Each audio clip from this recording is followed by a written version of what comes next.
ചെറുതായിട്ട് round cut ചെയ്ത് കഴിഞ്ഞാൽ മതിയാവും. അപ്പോൾ ഞാൻ ഇതുപോലെ ചെറിയ സ്ലൈസാക്കി ഇതും കട്ട് ചെയ്തിട്ടുണ്ട്. ഇനി ഞാൻ ഇവിടെ ഒരു ബൗൾ എടുത്തിട്ടുണ്ട്. ആ ബൗളിലേക്ക് നമുക്കൊരല്പം മൈദ ആഡ് ചെയ്ത് കൊടുക്കാം. 2 സ്പൂണോളം മൈദ നമുക്ക് ആഡ് ചെയ്യാം, അല്ലെങ്കിൽ ഒരു 3 ആയാലും കുഴപ്പമില്ല. നമ്മൾ എത്രത്തോളം കണ്ടന്റ് എടുക്കുന്നു അതനുസരിച്ചും ഉള്ള കാര്യമാണ്. ഇനി നമുക്ക് അതിലേക്ക് ഒരല്പം അരിപ്പൊടിയും കൂടി ഇടാം. 1 സ്പൂൺ അരിപ്പൊടിയും കൂടി നമുക്ക് ആഡ് ചെയ്യാം.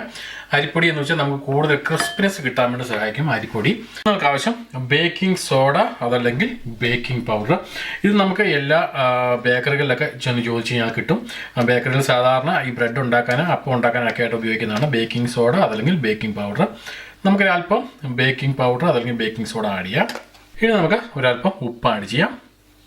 ഇനി ഞാനിവിടെ ആഡ് ചെയ്യുന്ന നമ്മുടെ ഗാർലിക്കിൻ്റെ പൗഡറാണ്. ഇത് നമുക്ക് മേടിക്കാൻ കിട്ടും സൂപ്പർ മാർക്കറ്റിലൊക്കെ. ഇത് ഇടണമെന്ന് നിർബന്ധമൊന്നുമില്ല, ഇത് ഇട്ടില്ലെങ്കിലും കുഴപ്പമില്ല. പക്ഷേ ഇതുണ്ടെങ്കിൽ ഇത് ഇടുവാണെങ്കിൽ ഇച്ചിരി നല്ല ഫ്ലേവർ കിട്ടും. നമ്മുടെ ഗാർലിക്കിൻ്റെ നല്ല